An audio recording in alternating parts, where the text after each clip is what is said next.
Welcome back to the Alpha Insider Show. I am Aaron. Today I'm about having you to shine and to take the spotlight. No, don't worry. We won't be ringing at your doors or anything. But how about empowering you to tell your story? Everyone has a story to tell, according to our favorite mentor, Dr. Bach. So what is yours? You don't know where to start? That's okay, I share your pain. But Dr. Bach, he knows, and it will be all about digging into his insights and experience of how to write your first book today in 30 days. I can't wait to start this one. Albert, Isabel, you have the floor. Okay, so you want to write a book, huh? You've got the passion, the ideas, maybe even an outline, but sitting down to actually write the whole thing just feels kind of overwhelming.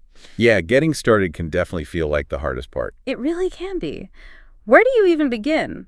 Thankfully, that's exactly what this deep dive is all about. We'll be taking a look at Dr. Bach and how he writes a book in 30 days. This should be interesting. Over 170 books in just a few years. He must be doing something right. Right. I mean, the guy's written a ton. And he's got a really interesting philosophy about writing being about liberation. Not in the selling millions of copies and becoming super famous kind of way, but in like taking control of your life and your story kind of way. Okay. Yeah, I see what you mean. Like he wants you to make peace with your past, all the ups and downs, and use it to move forward with more confidence. He wants you to own your story. He makes it sound like writing your first book isn't about writing some amazing novel that'll be read for centuries. Exactly. And it's more than just getting your thoughts on paper, you know. Dr. Bach wants you to really dig deep, face your fears, and be genuine with yourself and your readers. I can see how that would be pretty powerful stuff. Especially for someone who might not see themselves as a writer. Well, and get this, Dr. Bach actually writes most of his books on his iPhone. Really? Wow. That's pretty incredible. Right. I mean, if he can bang out a book on his phone, that definitely makes me feel like I've got no excuse. That's such a good point. And it really speaks to his whole approach of focusing on action, not perfection. He's all about consistency over time and building momentum as you go. He wants you to just get those ideas out there. Who cares if every sentence is perfect in the first draft? That's what editing is for. It's so easy to get caught up in trying to make everything sound perfect, but that can really kill your momentum. Absolutely. And that's something Dr. Bach emphasizes, not letting those little things hold you back, which I think is a great philosophy, but he's not saying just chaotically write whatever pops into your head for 30 days straight either. He's a big believer in having structure. Yeah. He actually has a whole 30-day process that helps you go from a messy first draft to a polished manuscript. Okay, so he's got that balance of structure and freedom. What does that look like? Yeah, so he breaks down the entire writing process into these manageable steps, starting with figuring out your title on day one. So he really maps out the entire 30 days. He really does. It's honestly kind of amazing. And then he gets into how to strategically organize your chapters. And it's all about helping writers stay focused and motivated, which I think is really cool. Yeah, having that roadmap can make a huge difference. But it's not just about churning out words right. We were talking about being genuine and vulnerable, and he's a huge proponent of that. Oh, yeah, totally. He actually says, forget aiming for perfect, aim for genuine. He wants you to really share your authentic self with your readers, even the messy parts. Because that's how you connect with people, right? Yeah. By being real, not some polished, perfect version of yourself. Exactly. He believes that honesty and vulnerability are what make a book truly compelling, which I think is really refreshing. You don't always see that encouraged in writing advice. It's true.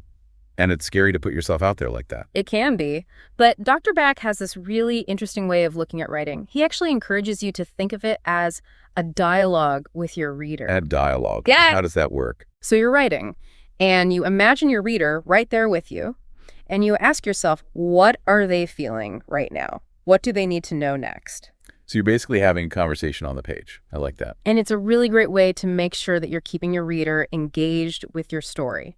He actually has this technique called emotional mapping, which he borrows from Hollywood storytelling. Emotional mapping? I've never heard of that. Yeah, it's really interesting. It's all about plotting out the emotional highs and lows of your book. Oh, so roller coaster of emotions. That's a great way to put it. A roller coaster of emotions. Because like he says, every good story, whether it's a movie or a book, needs to take the audience on a journey, you know. Okay, yeah, that makes sense. Do you have an example? Well, he talks about Finding Nemo and how it starts with Marlin being absolutely terrified of losing his son Nemo. Then the whole movie is about this desperate journey to find him. And yeah, there are definitely some lighter moments, like Dory always forgetting where they're going. Right. But then there are those parts that are super intense. You don't know if they're going to make it or not. And then finally at the end, they're reunited, and it's just this huge emotional payoff. I love that movie. Okay, so how do you take that idea, this emotional roller coaster, and actually apply it to writing a book? That's where emotional mapping comes in. So Dr. Bach says to think about the big events in your story, the ones that really stand out, and then figure out how you want your reader to feel at each point. Like write down the emotions. Exactly. Excited, scared, hopeful, surprised, you name it. Because when you map out those emotional beats, it makes for a much more powerful experience for the reader. I can definitely see that. Yeah, so you're not just kind of going through the motions of the plot, you're really making the reader feel something. It makes it more immersive, I guess. Totally. Okay, so we talked about the emotional arc of the book as a whole, but what about the actual writing process? We touched on his 30-day method, but how does he actually structure each chapter? Oh, that's a good question. There's definitely a method to his madness. Each chapter he writes is structured almost like its own little story, and he breaks it down into 4 parts. It all starts with what he calls setting the table, which is basically like laying the groundwork for the chapter. So this is where he'll introduce the main theme and the important facts, kind of set the scene for what he's going to talk about. So it's like the logical starting point. Yeah, exactly. He's appealing to your head first before he dives into the heart of the matter. Which is where it gets really interesting, right? Yeah. Because then he goes into his own personal experience with whatever challenge or theme he's writing about in that chapter. Right, and he really doesn't hold back here. He shares everything. His raw, unfiltered emotions about the situation, his struggles, even what was going through his head at the time. And this is where he brings in those ghost stories that he talks about, right? You got it. Yeah. This is where they come in. So instead of just talking about the experience in a vacuum, he weaves in these little glimpses into his past, like almost like those previously on recaps you get in a TV show. Okay, I kind of get it, but can you give me an example? Sure. Let's say he's writing a chapter about overcoming a fear of public speaking. He might share a quick story about how he used to be terrified to give presentations in school, or maybe even a time when he froze up during an important talk early on in his career, something that shows how he's been there, you know. So he's not just saying this is how to overcome your fear. He's saying I had this fear too, and this is how I worked through it. Exactly. It makes him so much more relatable, and it adds this whole other layer to the story. I like it. It's like he's saying I've been there, I get it, and here's what I learned. Exactly. So after he's taken you on this little emotional journey through his past, he brings it back around to the present moment. And this is the wrapping part, right? Yeah. So this is where he kind of takes a step back and reflects on what he's learned from the experience, how it's helped him grow, and essentially turns those raw emotions into wisdom. It's like a little mini conclusion before you move on to the next chapter. Okay, so he starts with the head, then the heart, and then he brings it all together with a nice little bow. Right. But he doesn't stop there. He adds one more really important piece, which he calls empowerment. The final touch. I like it. What's that all about? So in this part, he directly addresses the reader, almost like he's talking directly to you, and offers some practical advice or maybe a challenge based on what he's talked about in the chapter. He's really big on making sure that his readers walk away feeling like they can actually do something with the information he's given them. I love that. He's like that super encouraging friend who's always cheering you on. Totally. And this actually ties into his whole $1 million mindset philosophy, which is all about believing in yourself, taking risks, and going after your dream. Oh, yeah, I've heard him talk about that. So is that like a main theme in his book, this $1 million mindset? Well, it's definitely a big part of his overall message, but when it comes to his writing advice, he doesn't really dwell on it too much. It's more like this underlying energy, you know, like this reminder that you're capable of anything you set your mind to. Okay, that makes sense.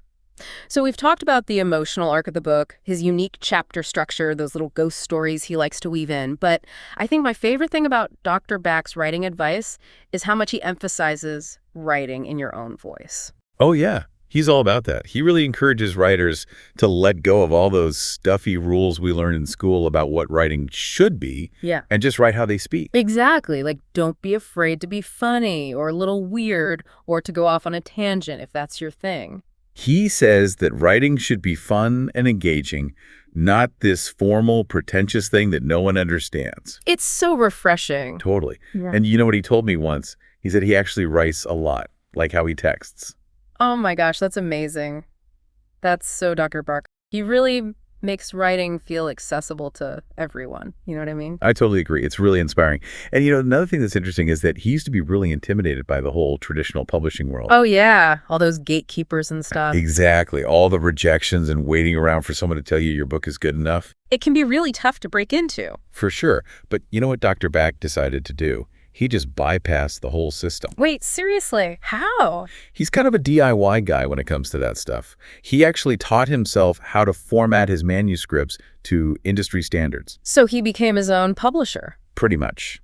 And the best part is that he shares all those formatting secrets in his book. That's amazing. So he's giving other writers the tools they need to be more independent. Exactly. It's all about taking control of your own work and getting it out there on your own terms. I love that. He's not just telling people to write, he's showing them how to share those stories with the world. And that ties into his whole philosophy about technology being a tool for creative liberation. Yeah, he's all about finding new, more efficient ways to do things, and he's super generous about sharing what he knows. Definitely. And I think that's really the heart of his message. Everyone has a story worth telling, and he wants to inspire people to find their voice, embrace their experiences, and share those stories confidently with the world. You know, it's funny. We often think of writing as this way to reflect on the past, to process our experiences. Right. But Dr. Bach talks about writing as a way to discover your future, too. That's a really cool way to think about it. It's like those unexpected journeys that unfold when you actually start putting pen to paper or fingers to keyboard, as it were. Yeah, it's like you're uncovering these hidden layers within yourself, both from the past and the future, just through this act of creating something new. Exactly. Dr. Bach's approach to writing is so much more than just putting words on a page. Yeah. It's a journey of self-discovery, empowerment, and connection, and it's something that anyone can do. It really is inspiring. It is. So if you're listening to this and feeling inspired, maybe this deep dive has sparked an idea for your own book. Or maybe it's just given you that little push you needed to start exploring your own creativity. Whatever it is. We hope you'll take Dr. Bach's advice to heart, be bold, be genuine, and don't be afraid to share your story with the world. You never know who needs to hear it. Well said. I couldn't agree more. Ready to start writing your first book yet? I know I am. But first, if you need more guidance, Dr. Bach's book, How to Write a Book in 30 Days, is available on Amazon Kindle and Apple Books in 51 countries. Get your copy today, and soon enough, people will be getting a copy of your first book within the next month. I have some exclusivity. I've been told that Dr. Bach is working on an online alpha class, his version of a masterclass, to teach every one of us to write our first book soon. Stay tuned. I will keep you updated on that. Thank you for tuning in. This is the Alpha Insider Show, on air every Monday and Thursday at 8 a.m. I am Aaron, and welcome to the Alphas.